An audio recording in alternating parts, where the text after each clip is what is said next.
In less than a month of war, the Allied armies were everywhere in retreat. Each day brought new discouragements. For the most part, they were falling back in good order, organizing rearguard operations to cover withdrawals, and performing almost suicidal spoiling attacks when cornered. The French, also reeling from the attacks initially, were able to get lots of reinforcements brought in their taxicab army from Paris and stop the Germans at the Meuse River. Back and forth a few times, but it ended up that the Germans ended up on one side and they ended up on the other. With the Germans pressing ever forward and Plan 17 in shreds, the impassive General Joffre exerted his will over the entire front. On August 24th, Joffre made a decision that changed history. Refusing to abandon all thoughts of an offensive, he created a new Sixth Army, commanded by General Minori on the endangered Allied left. He did this by coolly taking troops from his own reserves and the French right just for this purpose. On August 26th, Joffre went to his second meeting with Sir John French. The scene was witnessed by a young liaison officer, Lieutenant Spears. Joffre began to explain the purport of an order, extremely important, he'd issued. Whilst he was doing so, in walked Lansac, bustling in. Then Joffre went on explaining this order of his, when Sir John French said, "What about this order? I haven't seen the order." Whereupon General Wilson, the Sub-Chief of Staff, explained rather awkwardly, I thought, that some order had been received during the night, but it hadn't been dealt with yet. I got the impression it had been translated. When General Joffre realized that his orders hadn't even been received and read by the British, he seemed overwhelmed with discouragement. It was the only time I've ever known that he seemed to lose heart himself, to be completely deflated. This was an abject moment for General Joffre. When I left British headquarters in the early afternoon, I carried away with me a serious impression of the fragility of our extreme left. And I anxiously asked myself if it could hold out long enough to enable me to regroup our forces. If this maneuver was to succeed, two essential conditions had to be fulfilled. First, our Fourth and Fifth Armies must interrupt their retreat with partial offensives and counterattacks to give me time to assemble a new army on our left. Secondly, the British would have to resist tenaciously and yield ground only very slowly. That is exactly what Smith-Dorrien's British forces were about to do at Les Cateau. Joffre's calmness and rational approach under pressure was in total contrast to the increasing nervousness of his opponent, Moltke. The German chief of the General Staff was allowing fleeting operational opportunities to obscure the original strategic aim. The dazzling prospect of achieving a double envelopment of the Allied armies had already persuaded him to give the commanders of the left-wing armies their head. On August 23rd, he further dismantled the Schlieffen Plan by releasing 2 corps from the key right wing to help block the Russian advance in East Prussia. Given that, formations had already been detached to deal with various fortresses. The 3 German right-wing armies had by now lost more than a quarter of their strength and had still not fulfilled their principal task. For the Allied and German troops who had to march some 20 miles a day in the searing late August heat, thirst, fatigue, hunger, and blistered feet were of much greater concern than the grand designs of their commanders. After the Battle of Mons, the BEF's 2 corps had become separated by the forest of Montmal. On August 26th, the anniversary of the legendary English victory at the Battle of Crécy, Smith-Dorrien judged that the Germans were so close to Second Corps that they could not disengage without fighting another battle. Contrary to the wishes of Sir John French, he conducted a determined holding action at Les Cateau, where the Germans again suffered severely in the face of the BEF's concentrated rifle fire. They come up like a football crowd leaving Hampstead Park. They come marching up in droves, firing their rifles from their right hips. They have absolutely no idea of aim. The cavalry and horse artillery poured it on to the advancing enemy, but the infantry was swarmed by the German lines. Yet the Tommies held on. Once again, the British Enfield rifles had wonderful targets. There's a letter I read from a machine gunner, German, who wrote his wife. And the British did lead a cavalry charge against an entrenched machine gun position. One of the things that was noticed was he was ordered to open fire. He did. In 15 minutes, there were riderless horses. In 15 minutes, there were men crying for their mothers in the wire. In 15 minutes, there were horses wrapped in the wire, dying and went neighing, last gasp of life, could not get out of the wire, being cut to pieces in their flesh. In 15 minutes, he put his head down on his machine gun, and he said, "I could no longer fire." This was not war. It was murder. The slaughter took a toll on the assaulting troops and, surprisingly, on the gunners as well. The other machine gunners in the company stopped because they could no longer do it. The officers yelled at them and urged them to keep firing, because the difference between the enlisted man and the officer knew, if you do not kill your enemy, they will come back to kill you tomorrow. That is the nature of the war.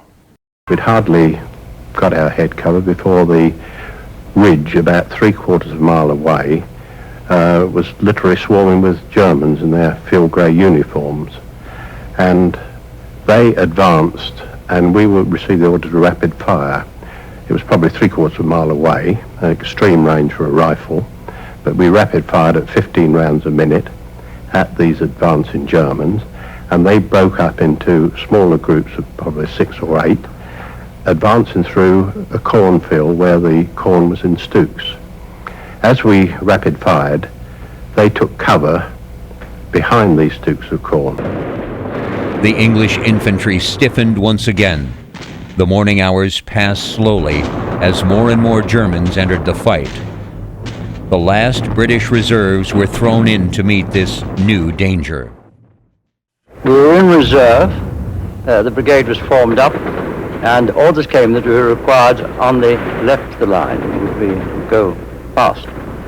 And we marched 4 miles over the left of the line, came to a village whose name I don't really remember, and found Smith Dorian standing outside his headquarters, and he waved to us as we passed and said, "I think we're holding them all right. It won't be wanted here. And everything's going fine."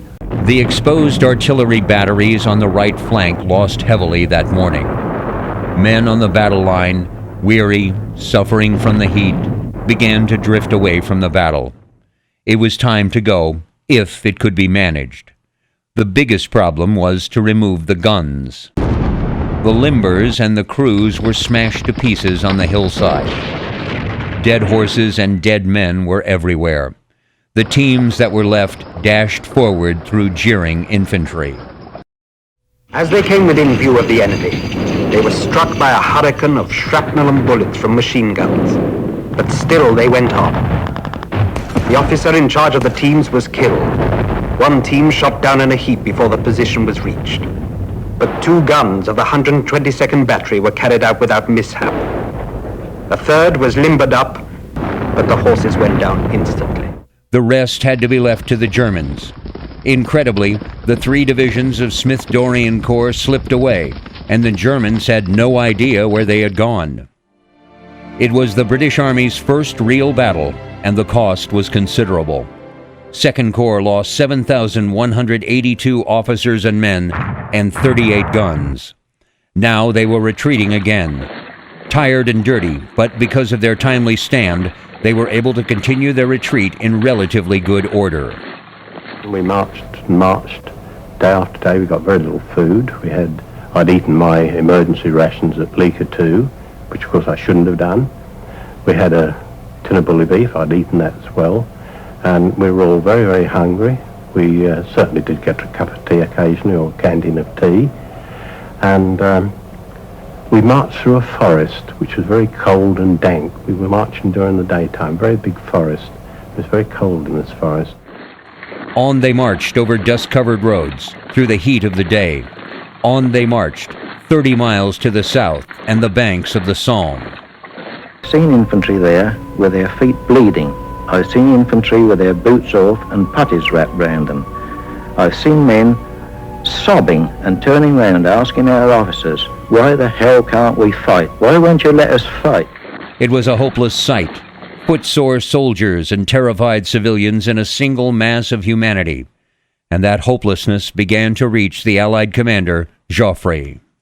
It was a very, very strange thing to see a single man exercising his will over a mass of about 1 million men with the fate of his country in balance,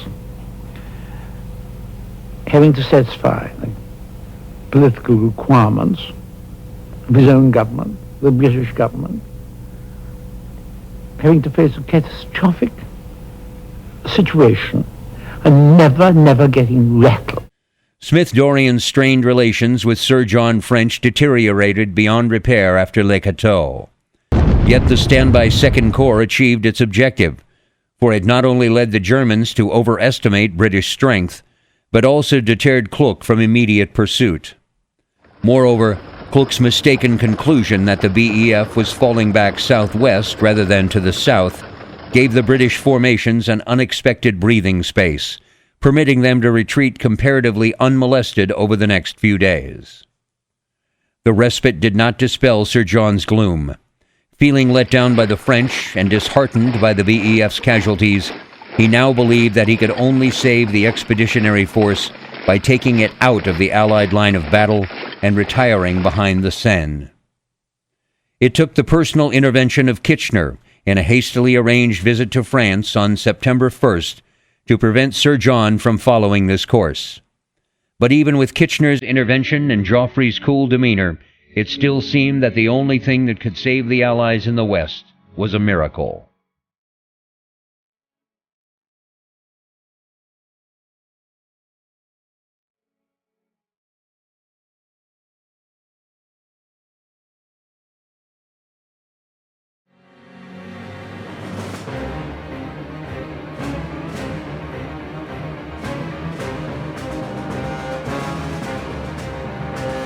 It was the 35th day. That is what the Kaiser reminded his ministers during a meeting at his Luxembourg headquarters on the morning of September 4th, 1914.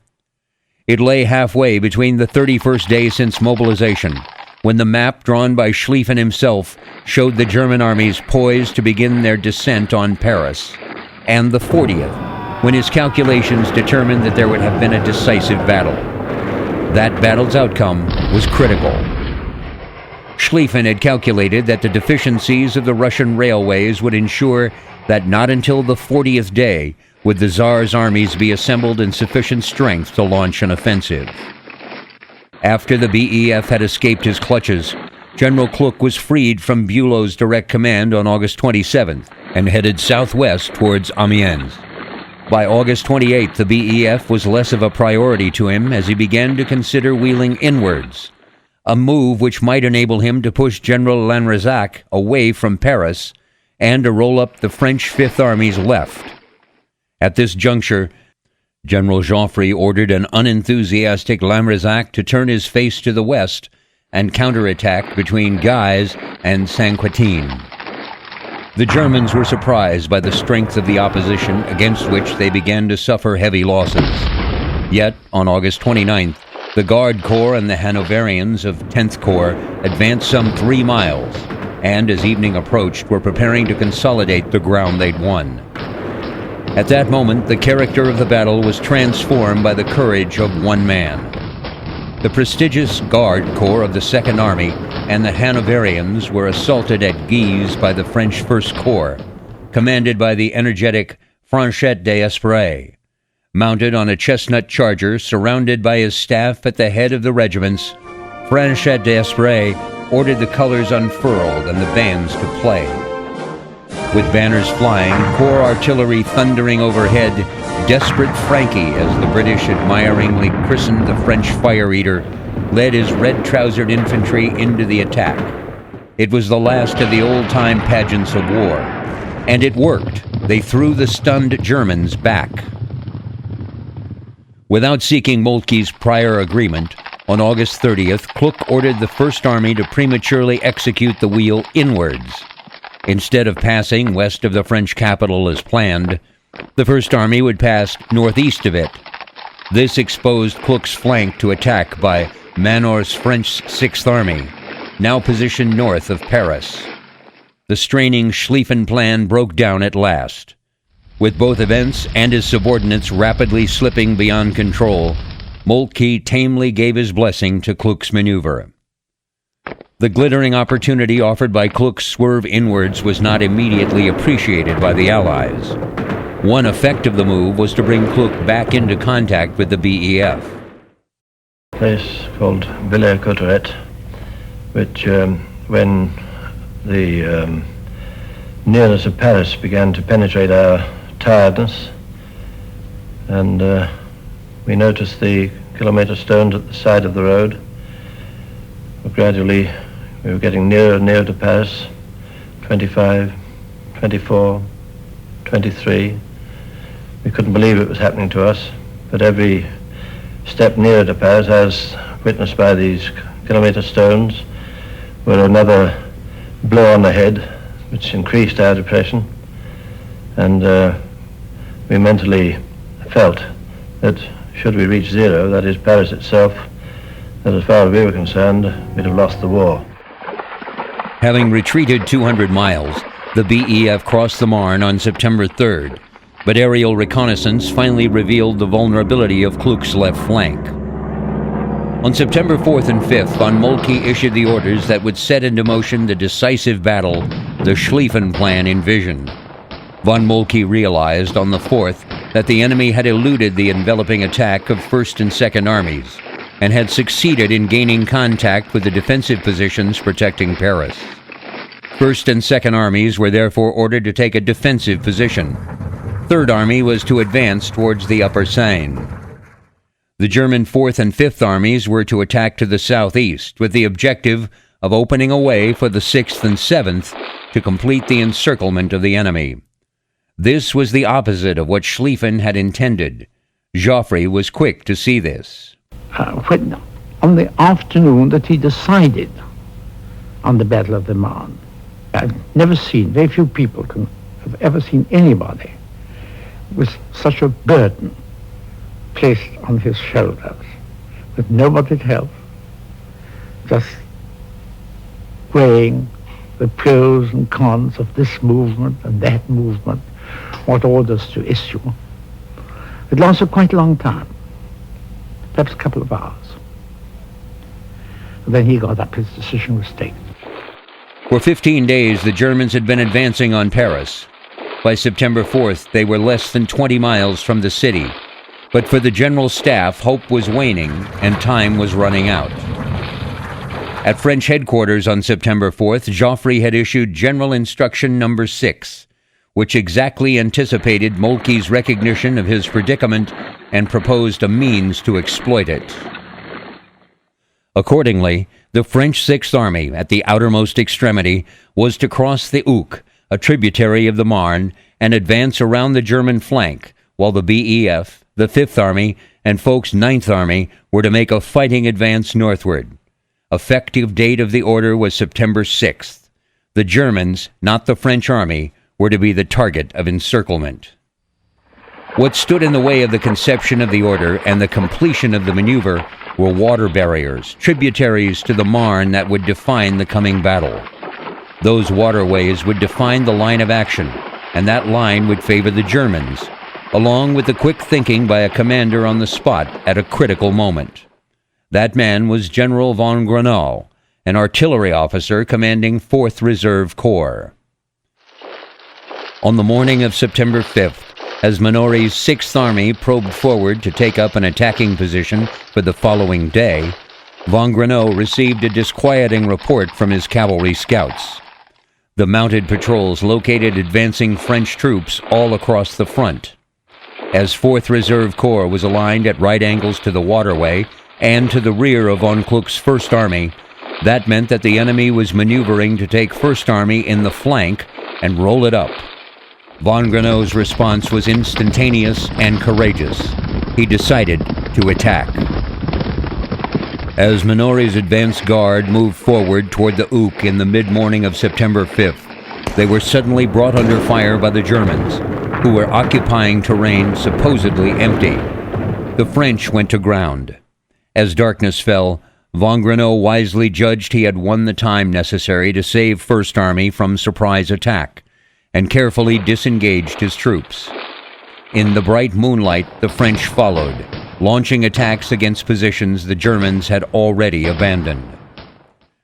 Thanks to von Grenault's independent action, the beckoning open flank, which offered the opportunity for encirclement, had been covered, and von Kluck given the warning necessary to hurry reinforcements from his center to the right before the danger increased. A portion of the garrison of Paris was rushed to the front by commandeered taxicabs. They prevented a total collapse of the French army, but they could not prevent Minory's units from being pushed back. Kluck's further movement westward again extended the gap between the German 1st and 2nd Armies. Bülow, too, had responded capably to the pressure exerted by the French 5th Army and the newly created 9th Army under General Foch. By its 3rd day, the Allied counterstroke was faltering in several places, and the battle-weary soldiers repulsed with heavy losses. But at the most critical moment of the battle on September 9th, it was the Germans who lost their nerve. The powerful Imperial Army slowly gave way. As the BEF recrossed the Marne and advanced cautiously into the gap between the 2 German right-wing armies, an anxious and exhausted Bülow ordered a retreat. His decision was endorsed by Lieutenant Colonel Hensch, a hard-working but impressionable staff officer sent to the front to represent the utterly demoralized Moltke. Kluck was left with no option but to retire northwards to the Aisne with Bülow. The miracle of the Marne saved Paris and dealt the final blow to German plans for a swift victory in the west.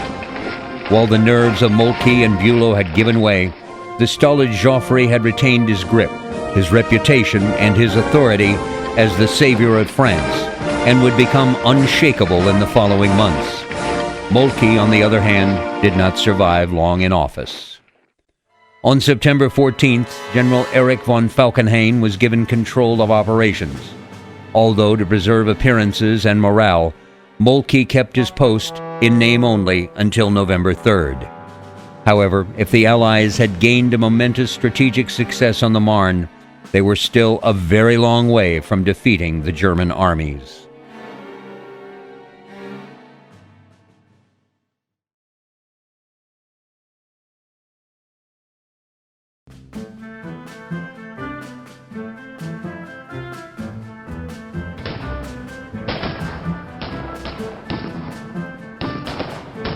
Despite their reverse on the Marne, the armies on the German right wing fell back to strong defensive positions, especially the Chemin des Dames ridge, some 4 miles north of the river Aisne, between Craonne and Soissons.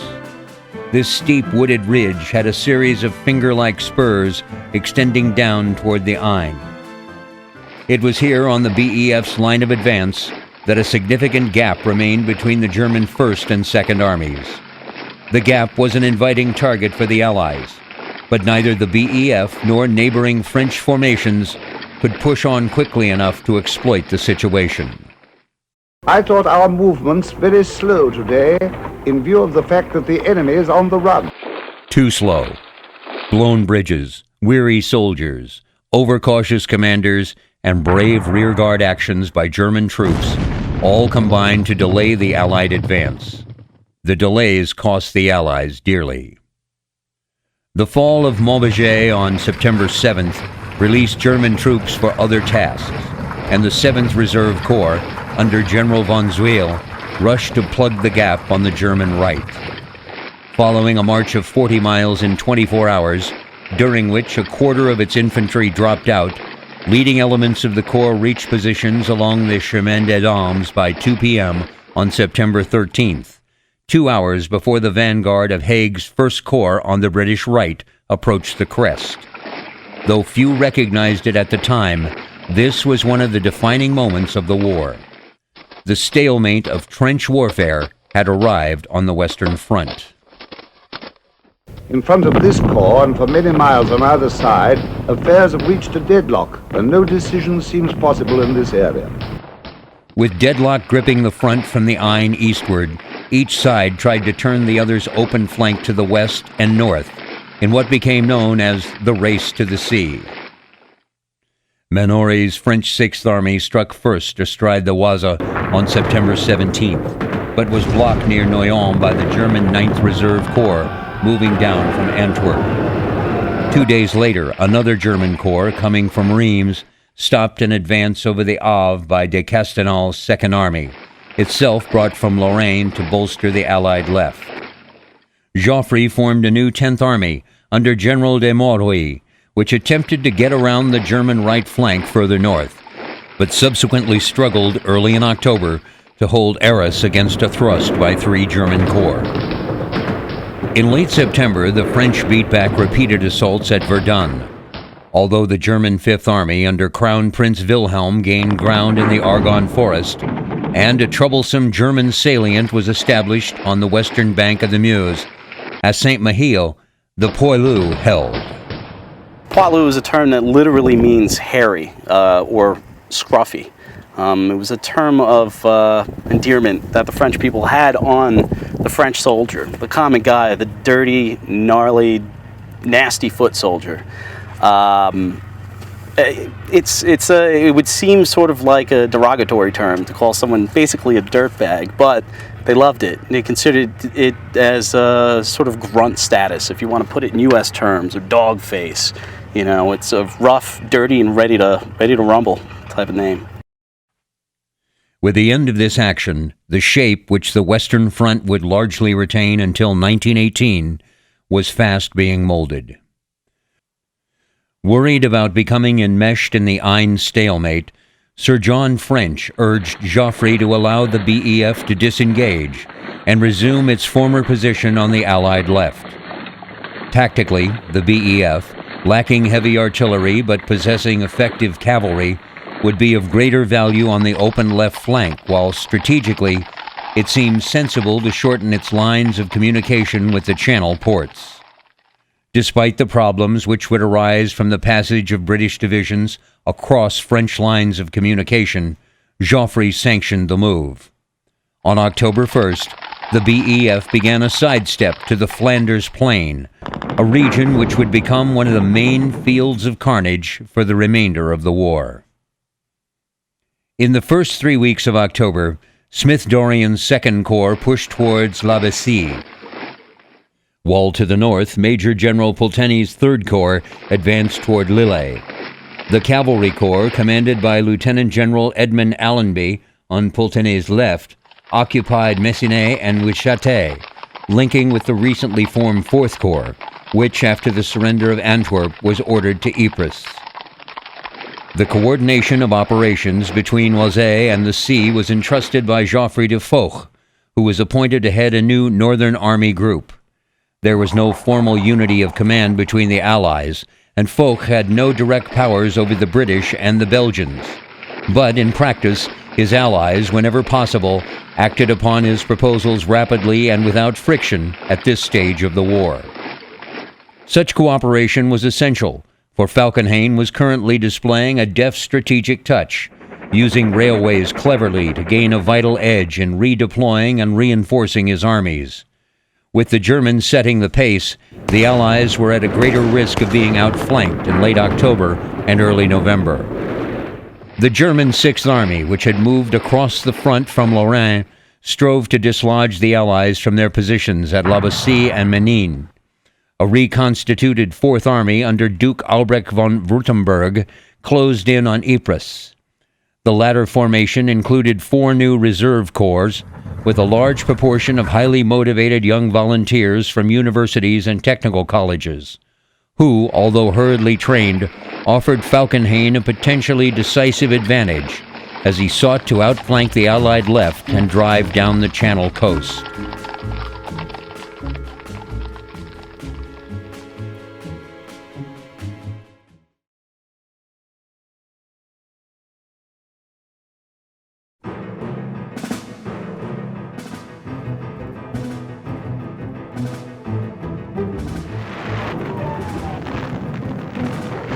As the German Fourth Army pounded what was left of the Belgian army at Ypres, the BEF had largely clung to its defensive positions at Messines, Ploeg Street, and La Vessie. The farmland surrounding the Belgian town of Ypres was now the only sector where either side had a real chance of outflanking the enemy. Arriving from the Aisne on October 20th, Haig's First Corps advanced north of Ypres near Langemarck, where they ran head-on into the German 24th and 26th Reserve Corps, approaching from the northeast. Far from striking a decisive blow, the Allies became embroiled in a fluctuating encounter battle, during which they were compelled to feed in units piecemeal simply to hold their ground. On the German side, the patriotism of the young volunteer bourgeois German students rushed to the front could not disguise their limited training. They fell in the thousands at Langemarck, attacking in dense skirmish lines. They were cut to pieces by the Tommy riflemen and machine guns. We ran approximately 100 yards when we came under a machine gun fire which was so terrific that the losses were so staggering that we got orders to lie down and to seek shelter. Nobody dared to lift his head because the very moment the machine gunners saw any movement, they let fly. And then the British artillery opened up. And the corpses, and the heads, and the arms, and the legs flew about, and we were cut to pieces. The action became known as Der Kindermord bei Ypres, the so-called Massacre of the Innocents at Ypres. The Innocents were student volunteers in the German Reserve Corps, slaughtered in droves, but who went to their deaths singing. Some 25,000 student soldiers found a home for eternity in a mass grave at Langemarck. Their sacrifice was later accorded a special place in Nazi mythology. Although the front remained fluid, trenches were slowly snaking across the flat farmland. Aware by the evening of October 24th that the Reserve Corps assaults would probably fail, the German High Command decided to make a fresh attack a few miles further south, between Geluvelt and Messines. There, on October 29th, a task force under General von Fabeck renewed German efforts to achieve a breakthrough. The Allies experienced a major crisis on October 31st, when the British positions at Geluvelt were overrun. But, as at Langemarck, the Germans lost cohesion after the initial breach, again exposing weaknesses in their training. A bold counterattack by 357 officers and men of the 2nd Worcestershires drove the Germans from Geluvelt. Over the next few days, Allenby's cavalry and the French were pushed off Messines Ridge. The situation was stabilized, however, with the deployment of extra French troops on the BEF's flanks. Another assault on November 11th saw a composite Prussian Guard division break through the British lines just north of the Menin Road. Once more employing obsolete, tightly packed formations, the Germans were halted by a combination of point-blank British artillery fire and a scratch force which included cooks, headquarter clerks, and engineers. Not knowing that this represented the last line of British resistance, the Prussian Guard faltered and was then cleared from the Nuns Woods by a vigorous counterattack by the 2nd Oxfordshire and Buckinghamshire Light Infantry. The Allies had survived the last crisis of 1914. Within a week or so, snow cloaked the battlefield, and the grandiose plans of the belligerents lay in ruins. The transfer of 4 German cavalry and 8 infantry divisions to the Eastern Front by early December underlined Falkenhayn's acknowledgement of the fact, and so did his officers in the trenches. The war has got stuck into a gigantic siege on both sides. The whole front is one endless fortified trench. Neither side has the force to make a decisive push. Despite gaining a great deal of valuable territory in Belgium and northern France, the Germans now faced their ultimate nightmare, a prolonged two-front war, the very scenario they had sought to avoid. Everyone is getting ready for a winter campaign. As far as I can judge, there is no possibility of an early finish. 2 days later, the same officer wrote, "We are still stuck here for perfectly good reasons. One might as well say for perfectly bad reasons." The original, highly trained professional BEF was also gone. It had done much to halt the German drive on the Channel ports, but suffered 58,000 additional casualties between October 14th and November 30th. The forces of the British Empire had begun their long and bloody association with Ypres, where the Allies occupied a hazardous salient dominated by German-held ridges. Luckily for the Germans, their trenches were on the high ground, and therefore they could see a lot further, see the movement behind the Allied trenches, and also the drainage in that general area, particularly in Belgium, was particularly wet. So therefore, the British and the French couldn't dig very deep without their trenches becoming flooded. The Germans, on the other hand, had the option of going pretty deep. As the war progressed, the trenches themselves, which went from Switzerland all the way up to the North Sea, hundreds of miles, as the Germans were being pushed back, they were setting up more formidable defenses, such as the Hindenburg Line, which had a lot more concrete bunkers, machine gun nests, emplacements, tons of barbed wire, really a defense in depth to particularly slow down any advance that the Allies might be able to push through, and for them to immediately counterattack, which was one of their strong points as well. Trench warfare was now a fact of life on the Western Front.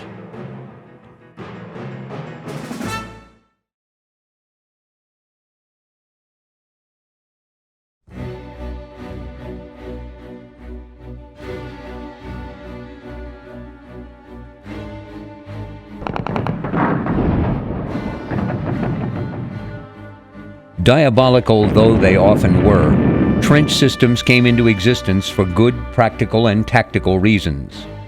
The idea of all field works was to protect and hide troops. The particular conditions which emerged during the latter part of 1914 made trenches a necessity rather than an option. Killing power had developed exponentially. In 1814, a soldier in battle would have been lucky to achieve 3 musket shots per minute to an effective range of about 100 meters. In 1914, the bolt-action rifle made 10 aimed rounds per minute at 500 meters perfectly practical.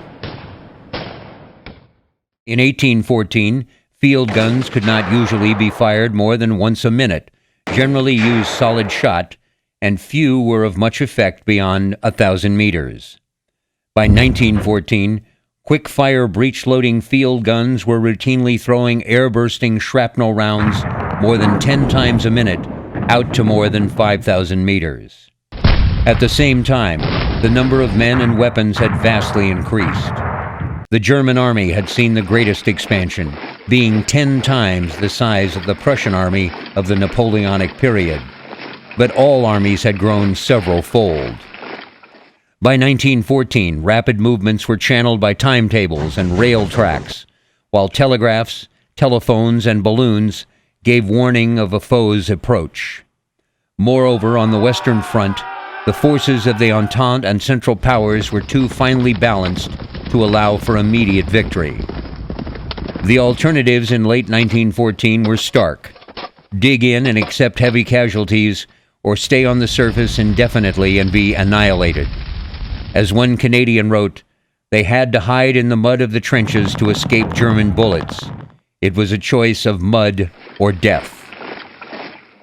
The principal aim of field fortification is to enable the soldier to use his weapon with the greatest effect. The second, to protect him from enemy fire, thus reducing losses and increasing the power of resistance in any part of the battlefield. More troops would be available to swell the force destined for decisive action there or elsewhere. The conundrum of the Great War was that there were so many men with such effective weapons so evenly balanced that there was no elsewhere. The war was only ever static in a geographic sense. There was a constant tactical, technological, and industrial evolution, whereby the trench deadlock would eventually be broken. The war would develop so quickly that a man wounded in 1914 and returning to the front in 1916 would have had some difficulty understanding that it was the same war.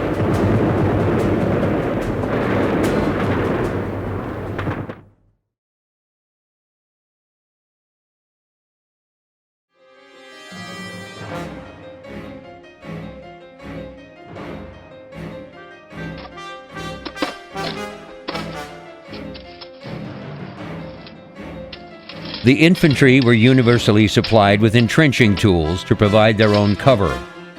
Improvised cover could be dug fairly quickly and give temporary protection for a prone rifleman, a hole 12 inches deep. It was estimated that a good job could be made within the hour. British troops were taught to work lying down and to commence at the rear of the selected position. Hard soil is more easily broken up by this method, and a hollow for the disengaged arm is gradually provided, which helps keep the digger under cover.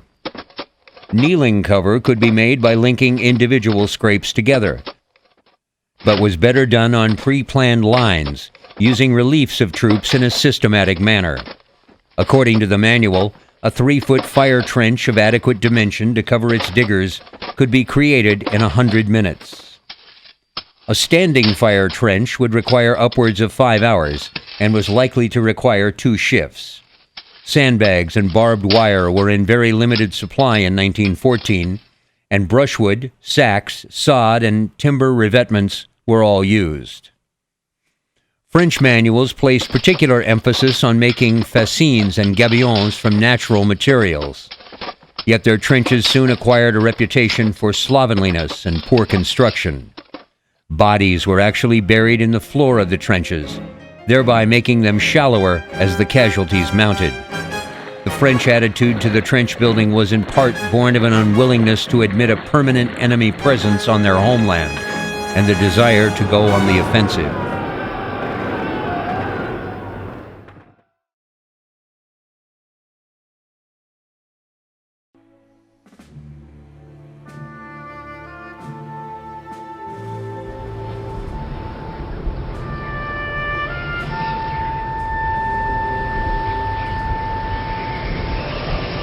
With the onset of winter, the deadlock became total.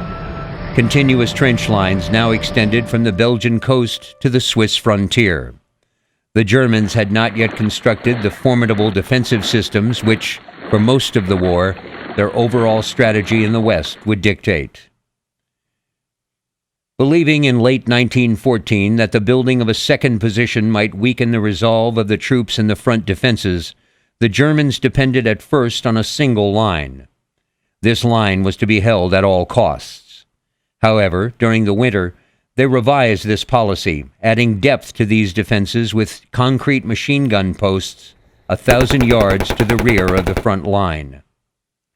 Having prepared for siege operations at the outset of the war, the Germans were comparatively well endowed with weapons suitable for trench warfare, including mortars, grenades, heavy guns, and howitzers. The BEF, however, was compelled to fashion improvised mortars from drain pipes and grenades from jam tins. All the armies were experiencing shell shortages.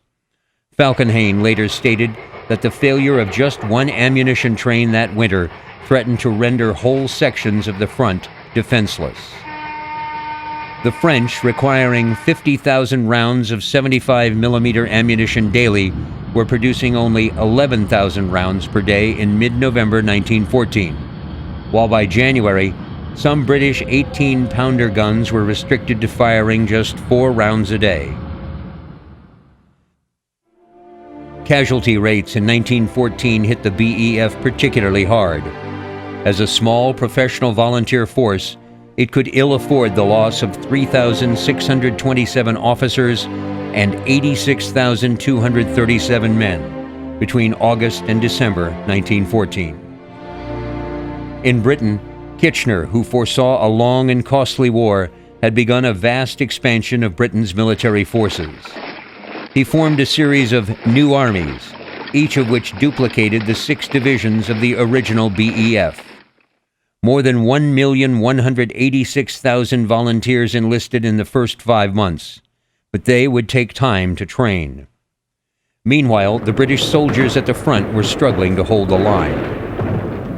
Musketry standards had already declined and morale had slumped as the Germans made gains in minor operations at Givenchy in December. Christmas 1914 was marked by a spontaneous unofficial truce in Flanders, where German and British soldiers fraternized in no man's land, taking photographs, swapping souvenirs, and even playing football. On Christmas Eve, the soldiers in the field agreed not to fire on one another. That night, on a front where 5 days earlier there had been savage fighting, the guns fell silent. On the following morning, German soldiers walked across towards the British wire, and British soldiers went out to meet them. The soldiers appeared with souvenirs, capstars, and badges. The British gave the Germans plum pudding. The Germans invited their enemy into their trenches and serenaded them with Christmas songs. When the Germans began to bury some of their frozen dead, the British soldiers had another shock. They would put, the Germans, for Vaterland und Freiheit, for fatherland and freedom. And I said to a German, "Excuse me, but how can you be fighting for freedom? You started the war, and we are fighting for freedom." And he said, "Excuse me, English comrade, camarade, but we are fighting for freedom, for our country." And I say, you also put, "Here rests in God an unbekannter, held. Here rests in God an unknown hero, in God." Oh yes, God is on our side, but I said he's on our side. Well, English comrade, do not let us quarrel on Christmas Day. The day after Christmas, infantrymen of both sides shouted warnings to their opposite number before opening fire. Hardening attitudes, as the war became increasingly bloody and impersonal, ensured that such incidents on this scale would not recur, but live and let live understandings accepted by both sides frequently prevailed in quiet sectors until the end of the war. Falkenhayn's decision in November 1914 to stand temporarily on the defensive in the West proved to be a huge mistake. A weakened and now inexperienced BEF might not have withstood further heavy blows during the winter. The respite granted by the Germans allowed the Allies to reorganize, giving Britain in particular the chance to train Kitchener's new armies and strengthen the BEF with additional territorial and Dominion contingents. Falkenhayn hoped that once the Russians had been pushed back over the Vistula, he would resume the offensive in the west. However, a combination of factors forced him to continue with a predominantly defensive operation, at least for the first part of the new year. The stage was set for the conquest of the hell called No Man's Land.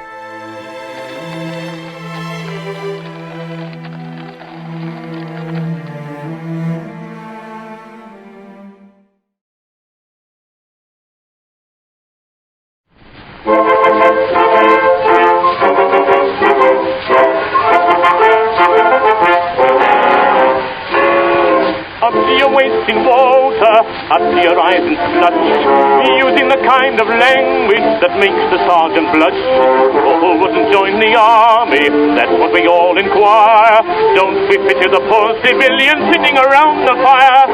Oh, oh, oh, it's a lovely war, lovely war. Oh, be a soldier, eh? Oh, it's a shame to take the pay. As soon as rebellion is gone, we feel just as heavy as lead. But we never get up to the sergeant brings the breakfast up to bed. Oh, oh, oh, it's a lovely war. Oh, what do we want with eggs and ham when we got plum and apple jam? Home falls right turn, how do we spend the money we earn? Oh, oh, oh, it's a lovely war. Oh, oh, oh, it's a lovely war. Oh, what will be a soldier, eh? Oh, it's a shame to take the pay. As soon as the valley is gone, we feel just as heavy as lead. But we never get up to the sergeant brings our breakfast up to bed. What? Oh, oh, oh, it's a lovely war. What do we want with eggs and ham when we got plum and apple jam? Come for us, right hard, we spend the money we earn.